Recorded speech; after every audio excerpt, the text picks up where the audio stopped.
এগুলো ভেড়া নদীতে জল খেতে যাচ্ছে, ওরা জল খেতে এবং সবুজ ঘাস খাচ্ছে। ওরা ওদেরকে চড়াতে এসছে গরু, এটা খুব বড় সাইজের গরু।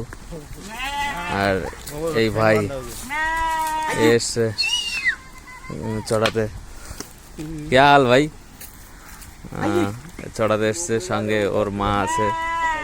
তো এদেরকে আরো গাইড করছে। কুকুর আছে, কুকুর দুটো কোথায়? আবার কুকুর দুটো তিনটে আছে এদের, প্রচুর পরিমাণে। এগুলো ভেড়ার প্রজাতি, এটা ভেড়ার প্রজাতি। আমাদের এই বন্ধুটা, এই যে তিসমার খান, ও এসছে ওদেরকে। কি বললো বুঝতে পেরেছো বন্ধুরা? কমেন্ট করবে আমাকে, আর লাইক সাবস্ক্রাইব করবে। সমস্ত ধরনের ভিডিও আমি একে অপরকে আরও বহুত ধরনের ভিডিও করব।